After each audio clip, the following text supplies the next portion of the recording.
नमस्कार, स्वागत है आपका आवाज समाचार में। मैं हूं आपके साथ दीपाली नंदा। बुलेटिन में सबसे पहले आपको बताएंगे इस वक्त की बड़ी हेडलाइंस।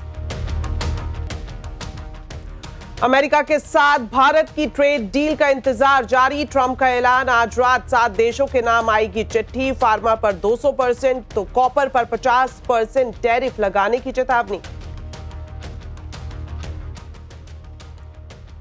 बाजार में लगातार 8वें दिन दायरे में कारोबार। सेंसेक्स निफ्टी गिरावट के साथ बंद। निफ्टी बैंक मिड कैप की flat closing. Small cap index बढ़त के साथ बंद।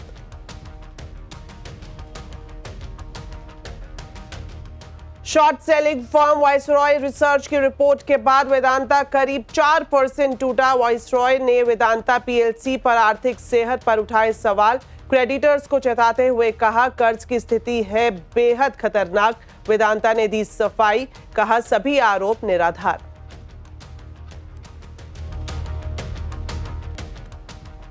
जून में एसआईपी निवेश का नया रिकॉर्ड। पहली बार इनफ्लो 27,000 करोड़ के पार। लगातार तीसरे महीने रिकॉर्ड ऊंचाई पर एसआईपी। मिड और स्मॉल कैप स्कीमों में 20% की दिखी मंथली ग्रोथ।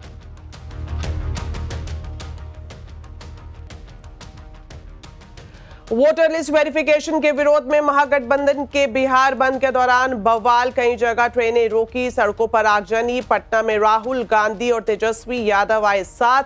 बीजेपी ने बेवजह मुद्दा बनाने का लगाया आरोप। आज देश भर में ट्रेड यूनियंस की हड़ताल। लेबर रिफॉर्म, बीमा पर जीएसटी और बैंकों के निजीकरण का विरोध। करीब 25 करोड़ श्रमिकों के हिस्सा लेने का दावा। ट्रांसपोर्ट, बैंकिंग जैसे सेक्टर का कामकाज हुआ प्रभावित। पुलवामा आतंकी हमले पर एफएटीएफ का बड़ा खुलासा। पुलवामा में ई कॉमर्स के जरिए पहुंचाए गए थे विस्फोटक। ऑनलाइन पेमेंट का भी हुआ था इस्तेमाल।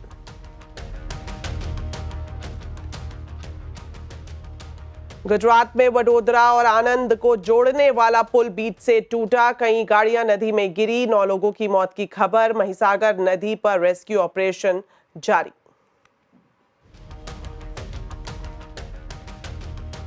राजस्थान के चूरू में वायुसेना का जैगवार प्लेन क्रैश। रतनगढ़ के पास हादसे के बाद प्लेन में लगी आग। 2 सीटर जैगवार के दोनों पायलट की मौत।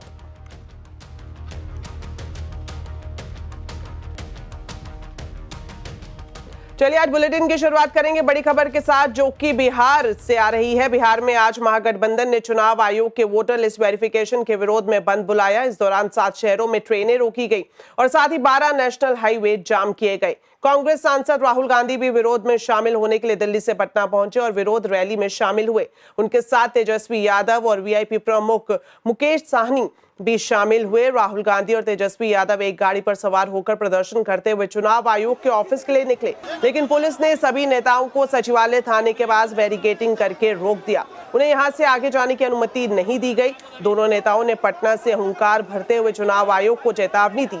राहुल गांधी ने कहा कि चुनाव आयोग एक संवैधानिक संस्थान है, न कि किसी पार्टी की निजी शाखा। वहीं तेजस्वी यादव ने चुनाव आयोग को आड़े हाथों लेते हुए सरकार पर जमकर निशाना साधा।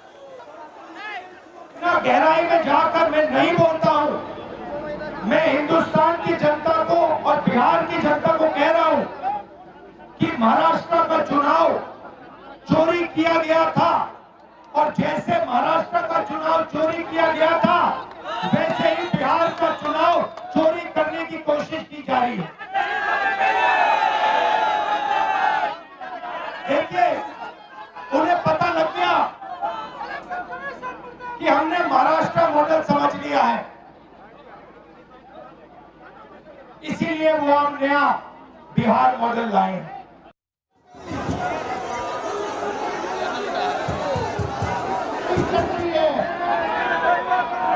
लगभग करोड़ों वोटर्स का नाम जो गरीब समाज से आते हैं, वंचित समाज से आते हैं, जो समाज में पैगाम पे खड़ा है, चाहे दलित समाज हो, अल्पसंख्यक समाज हो, चाहे पिछड़ा हो, अति पिछड़ा हो, ये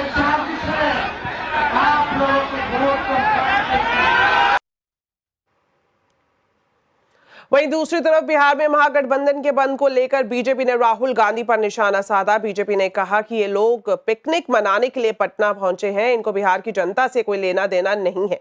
बीजेपी ने यह भी पूछा कि इन्हें वोटर लिस्ट में सुधार से दिक्कत क्या है। वो पिकनिक मनाने आए थे, बिहार की समस्या से उनको कोई लेना देना नहीं, बिहार के विकास के लिए कोई योगदान नहीं। ये लोग पिकनिक मनाने वाले नेता लोग हैं, आते हैं जाते हैं। बिहार में अच्छा प्रगति देखा होगा, अभी आएंगे तो एयरपोर्ट भी देखेंगे, बड़ा अच्छा एयरपोर्ट बना है। वहीं पूरे देश में आज ट्रेड यूनियन ने एक दिन की हड़ताल की। इसमें बैंकिंग, इंश्योरेंस, असंगठित श्रमिक और मजदूर संगठन शामिल थे। देश के अलग अलग हिस्सों में हड़ताल का असर भी दिखा। दावा किया जा रहा है कि 25 करोड़ श्रमिकों ने इस हड़ताल में हिस्सा लिया और इसका असर ट्रांसपोर्ट से लेकर बैंकों के कामकाज तक देखने को मिला। यह हड़ताल सरकार की मजदूर और किसान विरोधी नीतियों और साथ ही कॉरपोरेट के तरफ झुकाव के विरोध में बुलाई गई। हड़ताल के दौरान कई जगह बाजार और मॉल्स बंद रहे तो कई जगह हाईवे भी जाम किए गए। बिजली, माइनिंग, इंडस्ट्रियल प्रोडक्शन और सरकारी कंपनियों पर भी हड़ताल का असर देखने को मिला। गुजरात के हजारों बैंक कर्मचारी भी हड़ताल में शामिल हुए और दावा किया जा रहा है कि गुजरात में 15,000 करोड़ के बैंकिंग ट्रांजैक्शन पर इसका असर पड़ा है। ट्रेड यूनियन के लीडर से बातचीत की केतन जोशी ने। ट्रेड यूनियन के लीडर हमारे साथ हैं, हमारी क्या क्या मांगे हैं? भारत भर के ट्रेड यूनियन करीब 25 करोड़ कर्मचारी, किसान आज हड़ताल पर है। मुख्य मांग ये है कि सरकार मजदूर कायदे जो है उसमें फेरफार करने जा रही है, नए लेबर कोड लाने जा रही है, उसका हम विरोध कर रहे हैं। क्योंकि नए लेबर कोड से ईज ऑफ डूइंग बिजनेस तो होगा, लेकिन कर्मचारी और कामदार का शोषण होगा, किसान का शोषण होगा। और इसके साथ साथ असंगठित कामदार, संगठित कामदार, स्टेट ट्रांसपोर्ट के कामदार, बैंकिंग के कामदार, इंश्योरेंस के कामदार आज हड़ताल पर है। आप क्या कहेंगे? जब से देश के अंदर ग्लोबलाइजेशन का नीति चालू हुआ है और जब से 2014 के बाद नरेंद्र मोदी की सरकार बनने के बाद मजदूर, सामान्य आदमी, युवा, किसान सबके ऊपर हमला हुआ है। और मैं कहूंगा कि गुजरात सरकार भी जो है आज फैक्ट्री एक्ट को अमेंडमेंट ला करके 9 घंटे का 12 घंटा कर दिया है। हम उसका कड़ा विरोध करें और ये मजदूरों का शोषण करने का एक हथियार जो है एम्प्लॉयर को दे दिया है। तो लोगों की एम्प्लॉयमेंट बढ़े, इस तरह की यहाँ पर एक बात की गई है। देखते हैं कि सरकार इस पर कितना गौर करती है। केतन जोशी, अहमदाबाद। चलिए बढ़ते हैं आगे और बात करते हैं ट्रंप के टेंट्रम की जो लगातार जारी है। अमेरिकी राष्ट्रपति डोनाल्ड ट्रंप ने ऐलान किया है कि आज रात कम से कम 7 देशों के नाम चिट्ठी जारी की जाएगी। साथ ही कॉपर पर 50% इंपोर्ट ड्यूटी लगाने का भी ऐलान कर दिया गया है और आगे भी सख्ती के संकेत ट्रंप की तरफ से दिए गए हैं। ऐसे में सबकी निगाहें इस बात पर टिकी है कि भारत के साथ ट्रेड डील कब होगी और इसमें क्या खास रहने वाला है। ये जानने के लिए अब सीधा जुड़ते हैं हमारे वरिष्ठ सहयोगी लक्ष्मण रॉय से। तो लक्ष्मण जी, आपसे जानना चाहेंगे, कल हमने देखा कि ट्रंप ने ब्रिक्स पर 10% टैरिफ लगाने का ऐलान किया। भारत के साथ ट्रेड डील कब तक फाइनल होती हुई नजर आएगी? देखिए, अभी इस बारे में कोई औपचारिक जानकारी नहीं दी गई है कि भारत के साथ ट्रेड डील कब होगी, या ना तो इसकी कोई तारीख के संकेत यहाँ पे दिए गए हैं। लेकिन इस बीच ट्रंप ने अपने सोशल मीडिया पे, ट्रुथ सोशल पे ये जानकारी दी है कि आज सुबह, या भारत के हिसाब से कहें तो आज आधी रात में आपको पता चलेगा 7 देशों के नाम, कम से कम 7 देशों के नाम ट्रंप की चिट्ठी फिर से आ सकती है।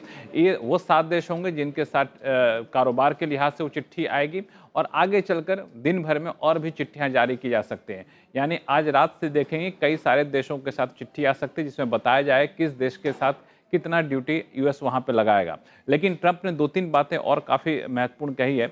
एक तो कई सारे सेक्टर हैं जिसको लेकर सख्ती के संकेत दिए हैं, जैसे कॉपर पर 50% इंपोर्ट ड्यूटी लगाया जाएगा, फार्मा पर 200% तक इंपोर्ट ड्यूटी लगाएंगे, सेमीकंडक्टर पर भी ड्यूटी लगाने पर विचार कर रहे हैं। तो ये सारी बात कहकर ट्रंप ने एक बार फिर से साफ कर दिया है कि वो कई सारे प्रोडक्ट पर सख्त रुख अपनाएगा अगर वो कंपनियां यूएस में इसका प्रोडक्शन नहीं करती हैं तो।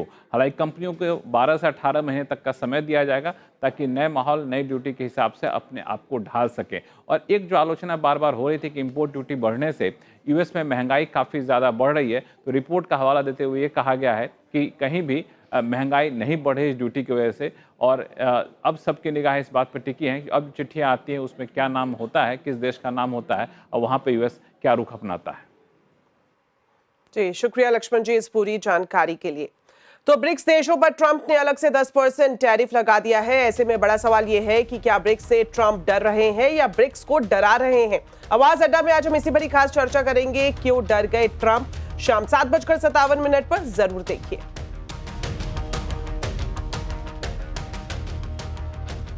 चलिए बात करते हैं शेयर बाजार की। बाजार में लगातार 8वें दिन दायरे में कारोबार रहा। सेंसेक्स निफ्टी गिरावट के साथ बंद हुए। सेंसेक्स 176 पॉइंट गिरकर 83,536 पर और निफ्टी 40 पॉइंट गिरकर 25,476 पर बंद हुआ। निफ्टी बैंक मिड कैप की फ्लैट क्लोजिंग हुई, हालांकि स्मॉल कैप इंडेक्स आज बढ़त के साथ बंद हुए। आज के बाजार में रियलिटी, मेटल, तेल गैस इंडेक्स गिरकर बंद हुए। आईटी, इंफ्रा, पीएससी शेयर्स में काफी प्रेशर दिखाई दिया, तो वहीं एफएमसीजी, ऑटो, फार्मा इंडेक्स बढ़त हासिल करने में कामयाब रहे। मार्केट गुरु और एमओएफएसएल के चेयरमैन रामदेव अग्रवाल को फेस्टिव सीजन के बाद अर्निंग ग्रोथ में तेजी की उम्मीद है। सीएनबीसी आवाज के मैनेजिंग एडिटर अनुज सिंघल से खास बातचीत में उन्होंने कहा कि 2026 से बाजार में बम्पर रैली देखी जा सकती है।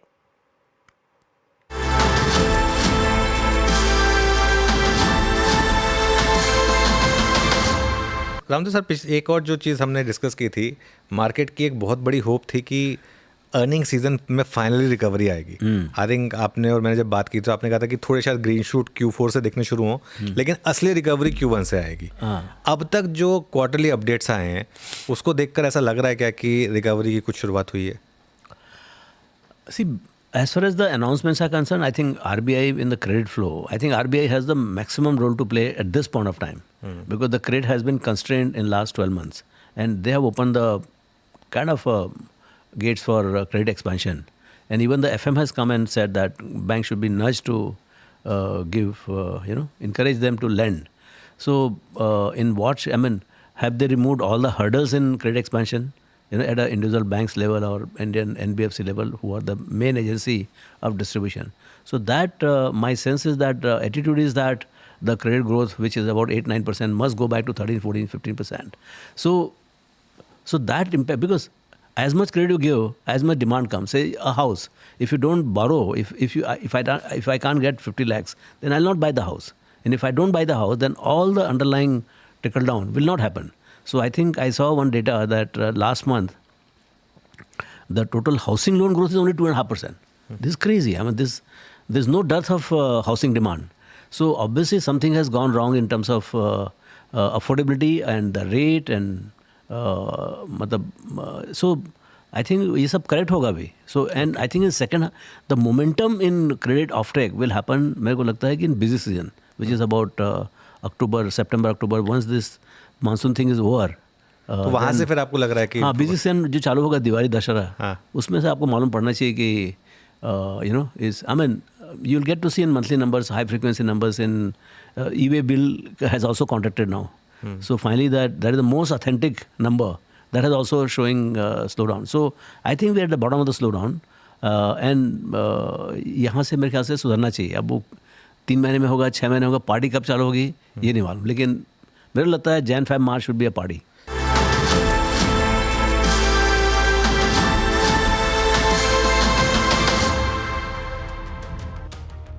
मई के बाद जून में म्यूचुअल फंड फ्लो ने फिर फर्राटा रफ्तार पकड़ी है। जून में एसआईपी इनफ्लो पहली बार 27,000 करोड़ के पार पहुंचा है।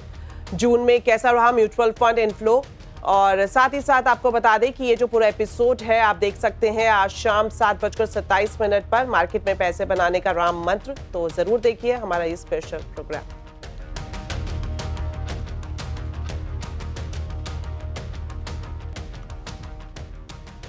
चलिए जारी रखते हैं खबर को और आपको बताएं कि म्यूचुअल फंड फ्लो ने एक बार फिर से फराटा रफ्तार पकड़ी है। जून में एसआईपी इनफ्लो पहली बार 27,000 करोड़ के पार पहुंचा है। जून में कैसा रहा म्यूचुअल फंड इनफ्लो, बता रहे हैं यतिन मोता। जून के एसआईपी की बात करें तो लगभग 26,000 करोड़ जो फरवरी में था 5 महीने पहले, वो बढ़ के अब 27,000 करोड़ के पार चला गया। इनफैक्ट जो एग्जैक्ट फिगर है वो है 27,270 करोड़ रुपए। तो कहीं ना कहीं एसआईपी इनफ्लोज की बात करें तो month on month, 5 month basis पे, 6 मंथ बेसिस पे आप देखें तो एक रिकॉर्ड फिगर आता हुआ नजर पड़ रहा है। इनफैक्ट एसआईपी में जो खाते हैं वो लगभग 9.6 करोड़ से बढ़ के लगभग 9.19 करोड़ हो गए। तो यहाँ भी आपको लगभग 13 लाख नए खाते खुलते हुए नजर पड़ रहे हैं। जून पे अगर हम बात करें तो 62 लाख नए फोलियोज आपको जुड़ते हुए नजर पड़ रहे हैं एसआईपी के जरिए। सो जो एसआईपी का सैलाब है वो कंटिन्यूड है और इसी तर्ज पे इक्विटी म्यूचुअल फंड्स में इनफ्लोज जो 19,000 करोड़ थे पिछले महीने, ये बढ़ के लगभग 23,568 करोड़ के आसपास हो गया है। लार्ज कैप फंड में भी अगर हम देखें तो 1250 करोड़ से बढ़ के 1700 करोड़ रुपए के आसपास आ गया है। Mid and small cap funds में 500, 600, 700 करोड़ रुपए तक का जंप आप मंथ ऑन मंथ बेसिस पे देख रहे हैं, जो कि अच्छी बात है। और एसेट अंडर मैनेजमेंट भी जो पिछले महीने 72 लाख करोड़ रुपए के आसपास थे, वो बढ़ के 74 लाख करोड़ रुपए के आसपास आ गए। तो अगर हम बात करें तो क्लियरली ये जो AUM का खेल है, जो SIP का खेल है, ये बढ़ता हुआ नजर पड़ रहा है। और जैसे कि आपने कहा, शायद अगर रिटेल फोकस करे कि डेरिवेटिव्स और FNO ट्रेडिंग बंद करें और SIP में पैसा डालें, तो यहाँ भी कहीं ना कहीं पैसा इनफ्लो बढ़ता हुआ नजर पड़ेगा। चलिए बढ़ते हैं आगे और आपको बता दें कि आतंकवादियों की फंडिंग पर नजर रखने वाली global agency financial action task force यानी FATF ने अपनी नई रिपोर्ट में खुलासा किया है कि आतंकी संगठन अब ई-कॉमर्स वेबसाइट और ऑनलाइन पेमेंट सर्विसेज का इस्तेमाल हथियार खरीदने और पैसा जुटाने के लिए कर रहे हैं। FATF ने अपनी इस रिपोर्ट में 2019 के पुलवामा हमले और 2022 के गोरखनाथ मंदिर हमले का भी जिक्र किया है। दुनिया भर में आतंकियों की फंडिंग पर नजर रखने वाली एजेंसी FATF यानी फाइनेंशियल एक्शन टास्क फोर्स ने अपनी नई रिपोर्ट में खुलासा किया है कि अब आतंकवादी संगठन पारंपरिक तरीकों को छोड़कर ई-कॉमर्स प्लेटफॉर्म और डिजिटल पेमेंट सर्विसेज का इस्तेमाल हथियार खरीदने और फंडिंग के लिए कर रहे हैं। FATF की रिपोर्ट के मुताबिक पुलवामा हमले में इस्तेमाल किया गया एल्युमिनियम पाउडर एक बड़ी ई-कॉमर्स साइट के जरिए मंगाया गया था। ये पाउडर IED यानी इम्प्रोवाइज्ड एक्सप्लोजिव डिवाइस की ताकत बढ़ाने में इस्तेमाल हुआ। गोरखनाथ मंदिर हमले में डिजिटल पेमेंट गेटवे का हुआ इस्तेमाल। FATF ने उत्तर प्रदेश के गोरखपुर में 2022 में हुए गोरखनाथ मंदिर हमले को भी इस रिपोर्ट में शामिल किया है। रिपोर्ट के मुताबिक हमले के आरोपी ने डिजिटल पेमेंट गेटवे का इस्तेमाल कर विदेशों में करीब 6.7 लाख रुपए का ट्रांजैक्शन किया। इस फंडिंग के जरिए आरोपी ने कथित तौर पर ISIS से जुड़े खातों में पैसे ट्रांसफर किए। इतना ही नहीं, इस पूरी प्रक्रिया को छुपाने के लिए उसने VPN का इस्तेमाल कर अपनी लोकेशन और पहचान को छिपाया। FATF ने अपनी रिपोर्ट में स्टेट स्पॉन्सर्ड टेररिज्म पर भी बड़ा खुलासा किया है। रिपोर्ट में कहा गया है कि कुछ आतंकी संगठनों को सीधे तौर पर कुछ देशों की सरकारों से आर्थिक, तकनीकी और लॉजिस्टिक मदद मिल रही है। ये मदद सिर्फ पैसे तक सीमित नहीं है, बल्कि ट्रेनिंग, हथियार और सुरक्षित ठिकाने तक मुहैया कराए जा रहे हैं। FATF के मुताबिक आतंकियों को सरकारी मदद का ये चलन न सिर्फ खतरनाक है, बल्कि वैश्विक शांति के लिए भी गंभीर खतरा है। अपनी पहली नाम्बिया यात्रा पर प्रधानमंत्री नरेंद्र मोदी पहुंच चुके हैं और वहां उनका भव्य स्वागत किया गया। एयरपोर्ट पर नाम्बिया की विदेश मंत्री सेल्मा असीपाला ने प्रधानमंत्री मोदी का स्वागत किया। इसके बाद जब प्रधानमंत्री होटल पहुंचे तो भारतीय समुदाय के लोगों ने उनका जोरदार स्वागत किया। वहां योगा सेशन का भी आयोजन किया गया। प्रधानमंत्री ने लोगों से हाथ मिलाकर अभिवादन स्वीकार किया। लोगों ने प्रधानमंत्री से बातचीत की और उन्हें तरह तरह के तोहफे भी दिए। प्रधानमंत्री ने एक्स पर पोस्ट किया कि विंडहोक में भारतीय समुदाय से मिलकर बेहद खुशी हुई। इन लोगों ने अभी तक अपना कनेक्शन बचाए रखा है। विंडहोक में प्रधानमंत्री की 5 देशों की यात्रा का अंतिम पड़ाव है। इससे पहले प्रधानमंत्री घाना, ट्रिनिदाद, टोबैगो, अर्जेंटीना और ब्राजील की यात्रा पूरी कर चुके हैं।